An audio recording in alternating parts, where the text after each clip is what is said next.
You are a high-ranking military service member deployed to Afghanistan. You are responsible for the lives of hundreds of men and women, and your base is under attack. Incoming mortar rounds are exploding all around you.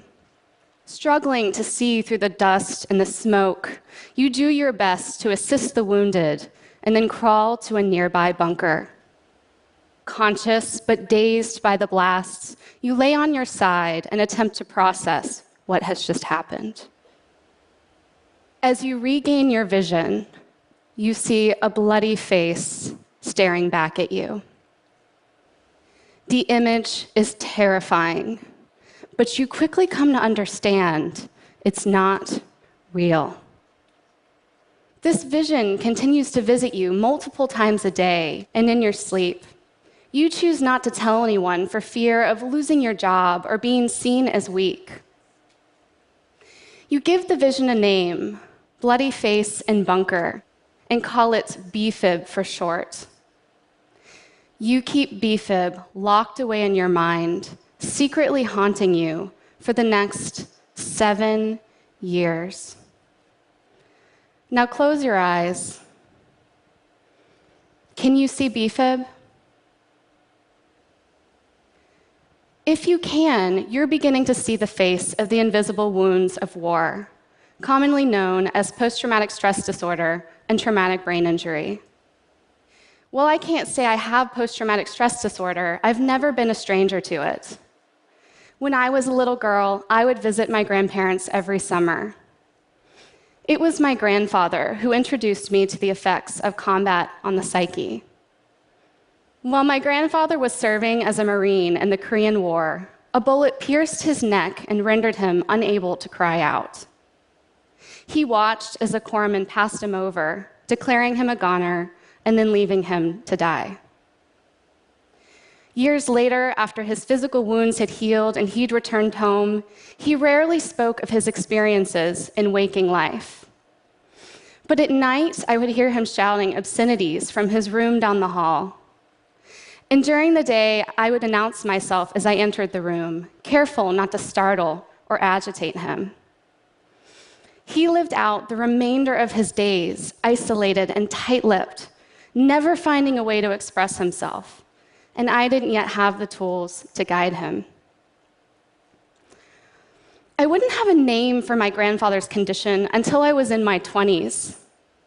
Seeking a graduate degree in art therapy, I naturally gravitated towards the study of trauma.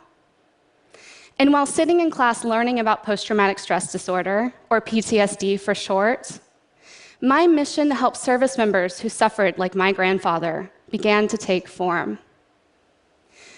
We've had various names for post-traumatic stress throughout the history of war. Homesickness, soldier's heart, shell shock, 1,000-yard stare, for instance. And while I was pursuing my degree, a new war was raging, and thanks to modern body armor and military vehicles, service members were surviving blast injuries they wouldn't have before. But the invisible wounds were reaching new levels, and this pushed military doctors and researchers to try and truly understand the effects that traumatic brain injury, or TBI, and PTSD have on the brain. Due to advances in technology and neuroimaging, we now know there's an actual shutdown in the Broca's, or the speech-language area of the brain, after an individual experiences trauma. This physiological change, or speechless terror as it's often called, coupled with mental health stigma, the fear of being judged or misunderstood, possibly even removed from their current duties, has led to the invisible struggles of our servicemen and women. Generation after generation of veterans have chosen not to talk about their experiences and suffer in solitude. I had my work cut out for me when I got my first job as an art therapist at the nation's largest military medical center, Walter Reed. After working for a few years on a locked inpatient psychiatric unit, I eventually transferred to the National Intrepid Center of Excellence, NICO, which leads TBI care for active duty service members. Now, I believed in art therapy, but I was going to have to convince service members, big, tough, strong, manly military men, and some women too, to give art making as a psychotherapeutic intervention a try. The results have been nothing short of spectacular. Vivid, symbolic artwork is being created by our servicemen and women, and every work of art tells a story. We've observed that the process of art therapy bypasses the speech-language issue with the brain. Art making accesses the same sensory areas of the brain that encode trauma. Service members can use the art making to work through their experiences in a non-threatening way. They can then apply words to their physical creations, reintegrating the left and the right hemispheres of the brain. Now, we've seen this can work with all forms of art: drawing, painting, collage. But what seems to have the most impact is mask making.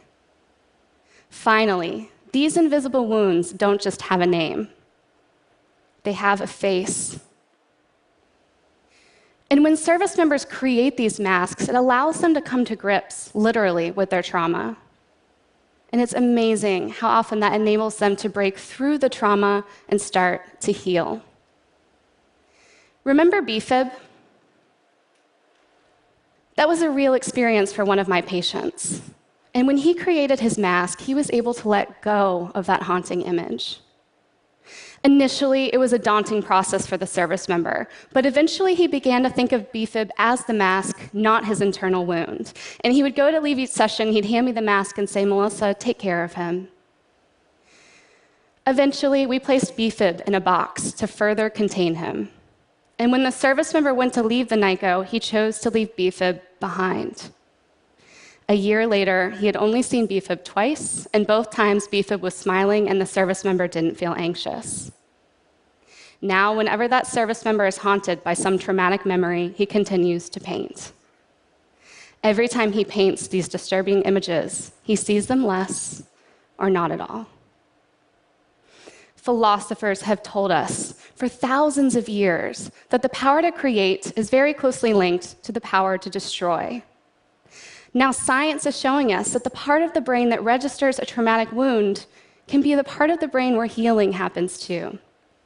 And art therapy is showing us how to make that connection. We asked one of our service members to describe how mask making impacted his treatment, and this is what he had to say.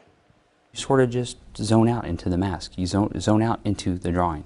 And for me, it just released the block. So I was able to do it.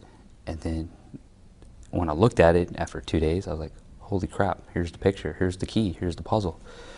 And then from there, it just soared. I mean, from there, my treatment just went, out of sight, because they were like, Kurt, explain this, explain this. And for the first time in 23 years, I could actually talk about stuff openly to like anybody. I could talk to you about it right now if I wanted to, because it unlocked it.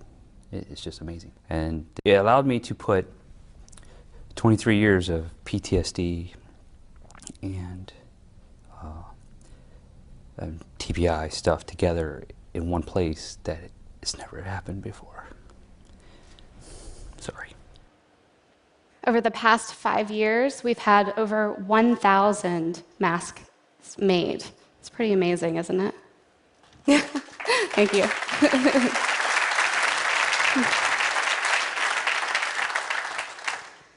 I wish I could have shared this process with my grandfather, but I know that he would be thrilled that we are finding ways to help today's and tomorrow's service members heal, and finding the resources within them that they can call upon to heal themselves. Thank you.